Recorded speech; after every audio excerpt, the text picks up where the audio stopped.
ஆமீரிலிருந்து ஒரு செய்தி வந்துள்ளது. கட்டளையிட்டால் வாசித்து காட்டுகிறேன். பரவாயில்லை, என்னிடம் தாருங்கள், நானே படித்துக் கொள்கிறேன்.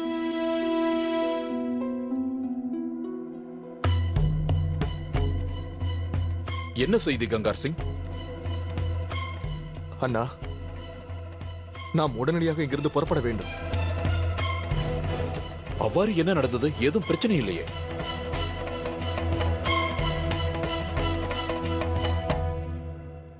அண்டை நாட்டு படையினர் எல்லையை தாக்கியுள்ளனர். நிலைமையை சரி செய்வதற்காக நாம் இங்கிருந்து புறப்பட வேண்டும். முதலில் ஷென்ஷாவை சந்திக்க வேண்டும். தங்களுக்கு இப்பொழுது நிலைமை புரிந்திருக்கும். தந்தையார் அங்கு தனியாக இருக்கின்றார். நாங்கள் உடனே புறப்பட வேண்டும். அது மட்டுமல்லாமல் நாங்கள் எதற்காக இங்கு தங்கியிருந்தோமோ அந்த வேலை முடிந்துவிட்டது. குற்றவாளி பிடிபட்டதோடு மட்டுமல்லாமல் தண்டிக்கவும் பட்டுவிட்டார். ஆகையால் நாங்கள் செல்வதில் தங்களுக்கு எந்த தடையும் இருக்காது. நீங்கள் நிச்சயமாக அங்கு இருக்க வேண்டும். தங்களுக்கு சேனைகள் தேவை என்றால் என்னிடம் தயங்காமல் கூறுங்கள், நான் அனுப்பி வைக்கிறேன். ஏனென்றால் நாம் உறவினர்கள். ஏனென்றால் என் மீது தங்களுக்கு கடமை இருப்பது போல் உங்கள் மீதும் எனக்கு கடமை இருக்கிறது. இது தங்களின் பெருந்தன்மையை காட்டுகிறது. ஆனால் அவர்களுக்கு நாங்களே போதுமானவர்கள். அது மட்டுமல்லாமல் தந்தையார் சேனைகளை ஆயத்தப்படுத்தி விட்டார். அதனால் நாங்களும் இருப்பது அவசியமாகும். சரி, நீங்கள் புறப்படுவதற்கு நான் ஏற்பாடுகள் செய்கிறேன். செல்வதற்கு முன்பாக தங்கள் தங்கையை பார்க்கவில்லையா? நிச்சயம் பார்க்க வேண்டும். ஆனால் நேரம் மிக குறைவாக இருக்கிறது. ஜோதா இதை புரிந்து கொள்வாள் என்று நம்புகிறேன். விடை கொடுங்கள்.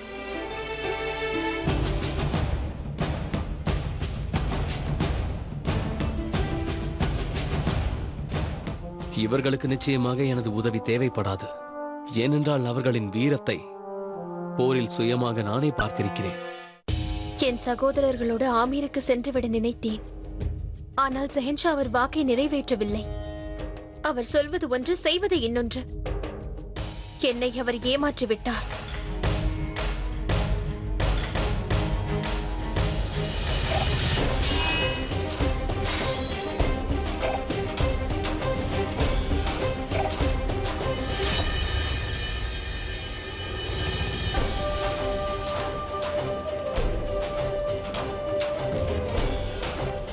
இந்த அடிமை செய்த தவறை மன்னித்து விடுங்கள் ஷெஹன்ஷா.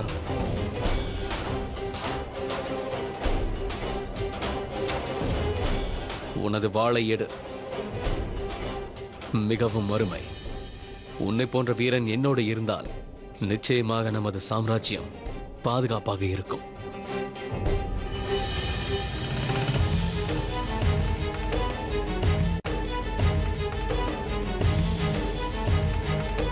நான் தங்களோடு பேச வேண்டும். அனைவரும் செல்லுங்கள்.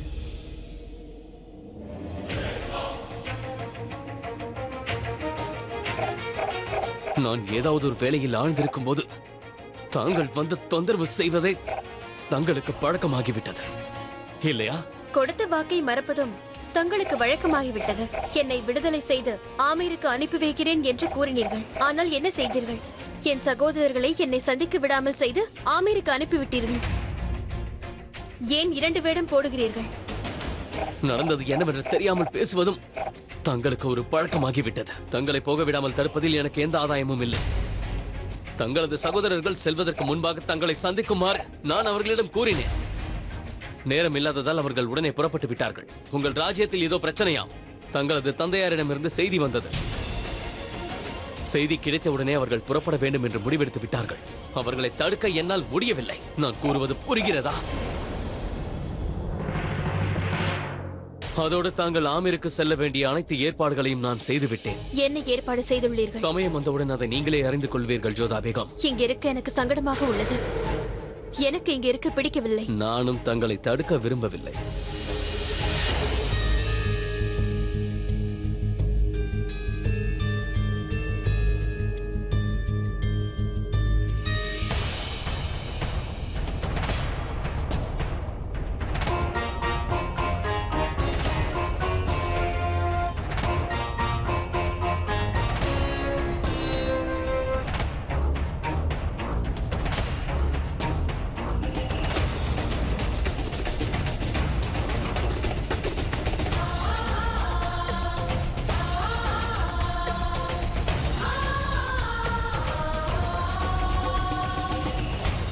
இப்படி கருணை காட்டுவதற்கு காரணம்?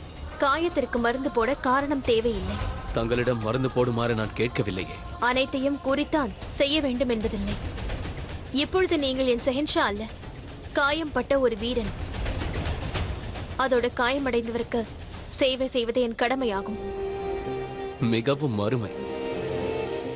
வெறுப்பு என்ற காயத்தின் மீது காதல் என்ற மருந்து எனக்கு பிடித்திருக்கிறது.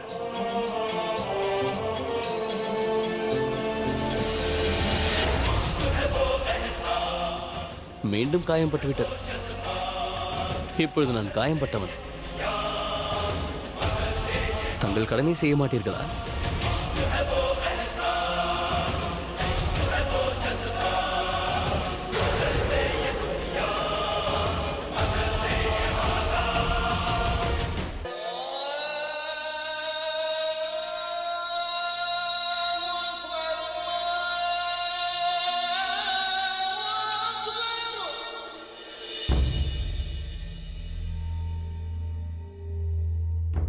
இவ்வளவு காலையிலேயே இங்கு வந்திருக்கிறாயே? தங்களை போன்றவர்களுக்கு தண்டனை நிறைவேற்றுவதில் சற்று தாமதமாகிவிட்டது. முதலில் அவளுடைய முகம் சிதைக்கப்பட்டது, பிறகு அவள் தலை துண்டிக்கப்பட்டது. அதன் பிறகு கொய்யப்பட்ட அவள் தலையை ஆக்ராவின் அனைத்து வீதிகளிலும் கொண்டு வந்ததால் தாமதம். ஆனால் ஒன்று மட்டும் நிச்சயம் தாயே, அவளது முகத்தை பார்க்கும் போதெல்லாம் தங்களின் ஞாபகம்தான் வருகிறது. கண்களை நம்பாதே, அது உன்னை ஏமாற்றிவிடும். இங்கு பார், நான் உன் அம்மி ஜான், உன் கண் நலமாக இருக்கிறேன். கண்ணை திறந்து பார் அதஹாம். நீ யாரின் தலையை வெட்டிவிட்டு வந்தாயோ அவள் பெயர் லாக்கி. அந்த மேல் இருக்கும் குதா, அந்த விசுவாசமான ஆத்மாவிற்கு சாந்திக்கிறேன். தங்களிடம் ஒரு கேள்வியை கேட்க எண்ணுகிறேன். கேள். லாக்கியை அழைத்து வர வேண்டும் என்று தங்களுக்கு தோன்றியது போது? அதஹாம், லாக்கியை எனக்கு பல வருடங்களாக தெரியும். ஜலால் சின்னஞ்சிறு குழந்தையாக இருக்கும் பொழுதே அவளை தெரியும்.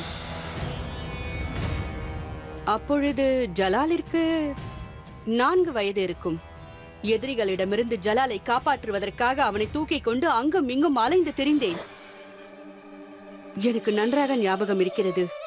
அது ஒரு இரவு நேரம்.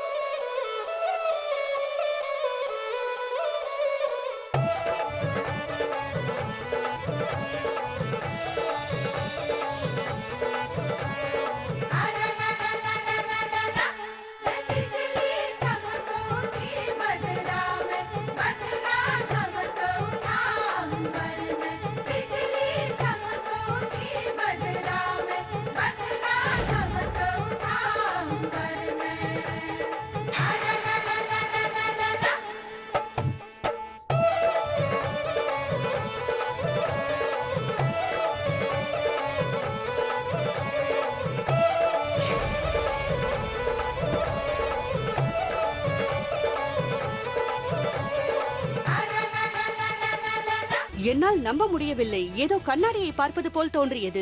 ஏனென்றால் லாக்கி என்னை போன்றே இருந்தாள். ஒருபுறம் எங்களை எதிரிகள் 4 திசைகளிலும் தேடினார்கள். இன்றா நாளையா எப்பொழுது பிடிபடுவோம் என்றே தெரியவில்லை. அப்போதுதான் எதிரிகளிடமிருந்து தப்பிக்க எனக்கு ஒரு வழி தோன்றியது. யாரம்மா நீ? என்னுடைய பெயர் மகம் ஆங்கா.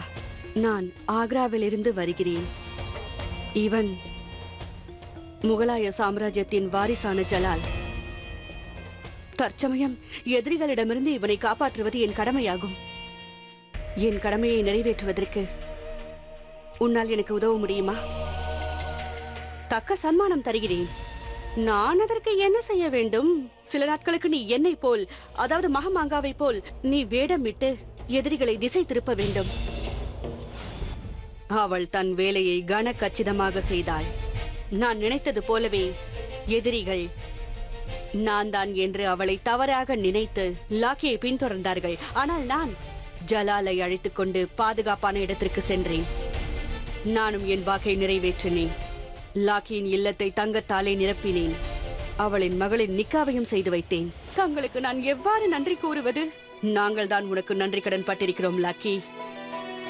நான் உனக்கு பரிசை மட்டுமே வழங்கினேன். உங்கள் வாழ்க்கையில் என்னுடைய உதவி மீண்டும் தேவைப்பட்டால் இந்த லாக்கி தங்களுக்கு கடன் புரிய காத்திருக்கிறேன்.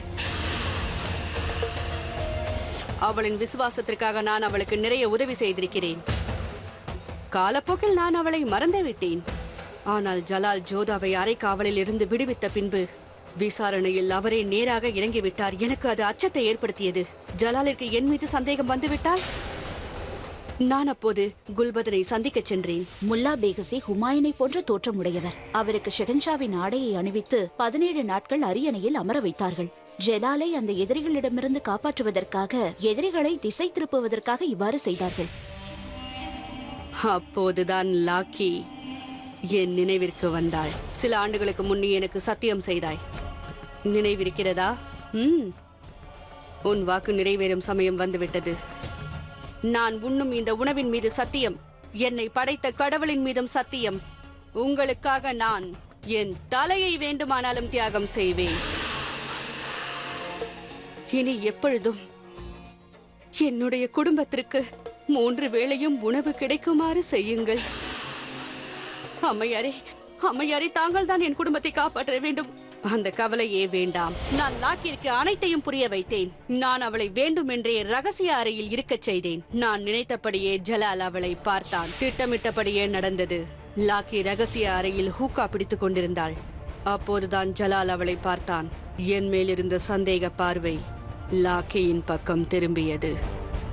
அதன் பிறகு லாக்கிக்கு நான் புரிய வைத்தேன் எப்போது எதை செய்ய வேண்டும் என்று. நன்றாகவே நடிக்கிறாய். உனது நடிப்பை நான் பாராட்டியே ஆக வேண்டும். நான் நீங்கள் கூறியவாறுதான் நடந்து கொண்டிருக்கிறேன். அருமை. நீ இவ்வாறே நடந்து கொண்டிரு. ஜலாலின் சந்தேகத்தை உன் பக்கமாக திருப்பு. மற்றவையை நான் பார்த்துக் கொள்கிறேன். அனைத்தையும் நான் உங்களிடம் விட்டுவிட்டேன். நீங்கள் பார்த்துக் கொள்ளுங்கள். நீங்கள் கூறியவாறே நான் நடந்து கொள்கிறேன்.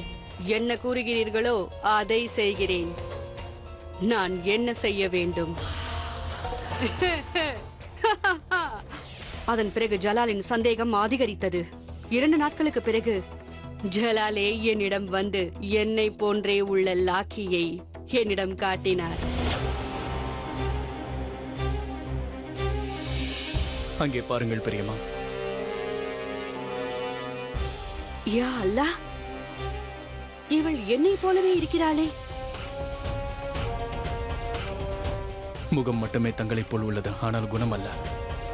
குங்குமப்பூவில் அரளி விதைச்சாறை கலந்ததாக ரயம் கூறினானே, அது இவளைதான். யாரோ தங்களை சூழ்ச்சி வலையில் சிக்க வைக்கத்தான் இப்படியெல்லாம் செய்கிறார்கள். என்னை குற்றமற்றவள் என்று நினைத்து விட்டார் என்பதை நினைத்து எனக்கு மகிழ்ச்சியாக இருந்தது. இப்போது நியாயம் வழங்கும் நேரம் வந்துவிட்டது. லாக்கிக்கு என்ன கூற வேண்டும் என்றும் நான் அவளுக்கு கற்றுக் கொடுத்தேன். அதன் பிறகு அந்த பழியை லாக்கியை ஏற்றுக்கொண்டாள். தன்னுடைய தலையை தியாகம் செய்து தன் விசுவாசத்தை காட்டிவிட்டாள். விசுவாசியானவள் லாக்கி. இதுவரை என்னை கூட தாங்கள் இவ்வாறாக பாராட்டியதில்லை. ஆச்சரியம். ஏனென்றால் லாக்கி அந்த அளவிற்கு தகுதியானவள். இதுதான் அவர்களின் தனித்துவம். உயிரை இழந்தாவது கொடுத்த வாக்கை காப்பாற்றக்கூடியவர்கள். லாக்கி விசுவாசத்தை காட்டிவிட்டாள். இப்போது நம் முறை. லாக்கியின் மரணத்திற்கு நான் விலை கொடுத்தாக வேண்டும். ஆதகம், அவளின் 7 தலைமுறையினரும் அமர்ந்து உண்ணும் அளவிற்கு அவள் வீட்டை செல்வத்தால் நிரப்பிவிடு.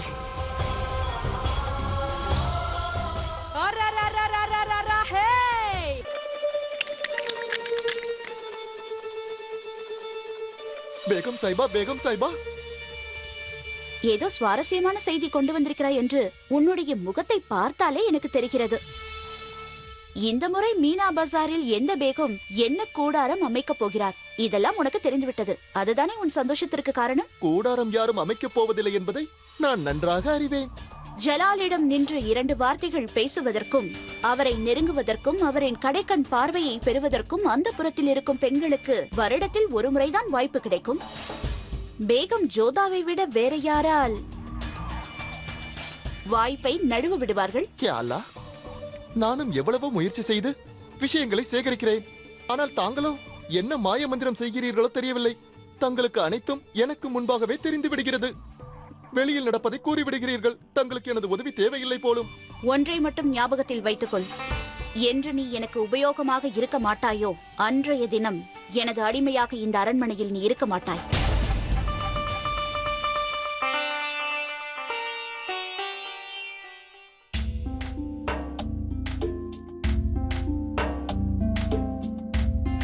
என்ன ருக்கையா, இன்று ஹுக்கா இல்லை? அப்படி என்றால் இன்று எனக்கும் ஹுக்கா இல்லையா?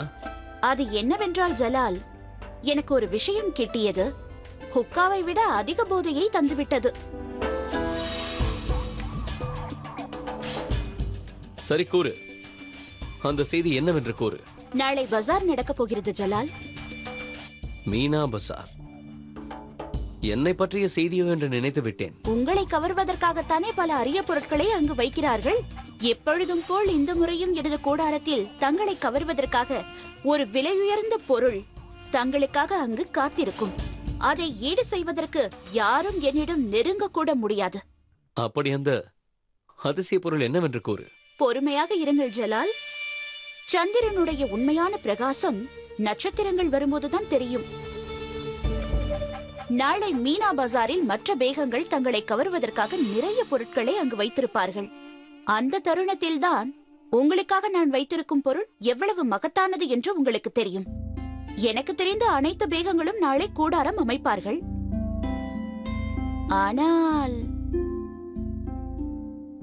ஆனால் என்ன? தங்களிடம் இருக்கும் சிறப்பு இதுதான் ஜலால். தங்களுக்காக இருப்பதை தாங்கள் பார்க்கவே மாட்டீர்கள். எது இல்லையோ அதன் மீதுதான் ஆவல் காட்டுவீர்கள். சற்று புரியும்படி கூறு. நாளை யார் கூடாரம் அமைக்கப் போவதில்லை என்று கூறு. ஜோதா பேகம். எப்படி அதை அனுமதிப்பது? இங்கிருக்கும் என்னுடைய அனைத்து பேகங்களும் அந்த விழாவில் கலந்து கொள்வார்கள். அதுதான் நமது பழக்கமும் கூட. பஜாரில் கட்டாயமாக கலந்து கொள்ள வேண்டும் என்று சட்டம் ஒன்றும் இல்லையே. இது அந்தப்புரத்தின் பாரம்பரியம் ருக்கையா. ஏன் ஜோதாவை நினைத்து தாங்கள் இவ்வளவு கவலைப்படுகிறீர்கள்? அவளுக்கு இவ்வளவு முக்கியத்துவம். அவள் வேண்டுமானால் முக்கியமானவளாக இல்லாமல் இருக்கலாம். ஆனால் இந்த பழக்கம் நம் பாரம்பரியத்துக்கு முக்கியம். ஜோதா பேகத்திற்காக சட்ட திட்டங்களை மாற்றி அமைக்க ஆரம்பித்தவர் தாங்கள் என்பதை மறந்துவிட்டீர்களா? அவளது மதத்தை பின்பற்ற அனுமதித்தீர்கள். அந்த புறத்தில் பூஜை செய்து கொள்வதற்கும் அனுமதித்தீர்கள். ஆகையால் இப்பொழுதும் இந்த முடிவை அவளே எடுத்துக்கொண்டாள். இதற்காக தாங்கள் ஏன் கவலைப்பட வேண்டும்? ஏனென்றால் பாஷாவை மகிழ்விக்காமல் இருப்பதும் கூட அவரை அவமானப்படுத்துவதற்கு ஈடாகும். அதை நான் என்றும் ஏற்றுக்கொள்ள மாட்டேன். எங்கே செல்கிறீர்கள்? ஜோதா பேகத்திடம். இதுவே இறுதி முறையாகவும் இருக்கலாம். ஆனால் அவள் என் பேச்சை கேட்க வேண்டும். இறுதி முறையா? புரியவில்லையே. நீ விரும்பியவாறே ஜோதா பேகத்தை ஆமிருக்கு அனுப்புவதற்காக நான் மகாராஜா பார்மலை இங்கே அழைத்துள்ளேன். அப்படியென்றால் தாங்கள் ஜோதாவை அவளின் சகோதரர்களுடன் அனுப்பி வைத்திருக்கலாமே. ருக்கையா அவர்கள் அவசரமாக புறப்பட்டு விட்டார்கள். ஆனால் ஜோதா பேகம் ஆமிர் செல்வது மட்டும் நிச்சயம்தான். நல்லதுதான். இது போன்ற ஷெகன்ஷாவை வெறுப்பவர்கள் ஆக்ராவில் இருப்பதற்கு தகுதியற்றவர்கள். அவள் செல்வது நிச்சயம் என்றால் பிறகு எதற்காக இதெல்லாம்? இன்னும் அவள் தான் செல்லவில்லையே. அவள் இங்கே இருக்கும் வரை பாஷாவின் கட்டளைக்கு அடிபணிந்து நடக்க வேண்டும்.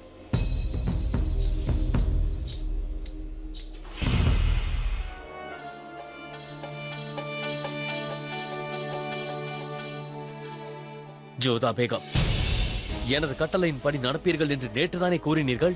ஆனால் இன்றோ நீங்கள் மீனா பஜாரில் கூடாரம் அமைக்க மாட்டேன் என்று உறுதியாக கூறியுள்ளீர்கள். நேற்று நீங்களும் தான் கூறினீர்கள் 2 நாட்கள் தங்கும் விருந்தினரை கட்டாயப்படுத்த மாட்டேன் என்று. நீங்கள் அதை மறந்து விட்டீர்களா? நீங்கள் இன்னும் என்னுடைய பேகம் என்பதை மறந்து விடாதீர்கள் ஜோதா பேகம். நீங்கள் ஆமிருக்கு சென்ற பிறகு உங்கள் விருப்பம் போல் நடந்து கொள்ளலாம். ஆனால் இங்கிருக்கும் காலம் வரை எங்கள் சட்டத்திட்டத்தை கடைபிடித்தாக வேண்டும். 2 நாட்களில் இங்கிருந்து செல்ல போகும் நான் இங்கிருக்கும் சம்பிரதாயங்களையும் இங்கு உள்ள பழக்கங்களையும் பின்பற்றி என்ன லாபம் கிடைக்கப் போகின்றது? இது லாப நஷ்டத்தை பற்றியதல்ல ஜோதா பேகம். முகலாயர்களின் வழக்கத்தின்படி எந்த பேகமும் ஷேன்ஷாவை எதிர்த்து கேள்வி கேட்க கூடாது. அந்த புறத்தில் இருக்கும் அனைத்து பேகங்களும் நாளை மீனா பசாரில் பங்கேற்பார்கள். இதுதான் எங்களது பழக்கம். நீங்களும் அதில் பங்கேற்க வேண்டும். அது மட்டுமல்ல, நீங்கள் இங்கே இருக்கும் வரை நீங்கள் தாய் வீட்டுக்கு திரும்பிச் செல்வது யாருக்கும் தெரியக்கூடாது. 2 நாட்களில் இங்கிருந்து செல்ல போகின்றேன். இருந்தும் இவர் என்னை காயப்படுத்தும் வாய்ப்பை தவற விடுவதே இல்லை. ஆனால் இந்த முறை நான் கட்டாயமாக விட்டுக் கொடுக்க மாட்டேன். ஜோதாவை ஒவ்வொரு முறையும் கொடுமைப்படுத்தலாம் என்று அவர் நினைத்துவிடக் கூடாது.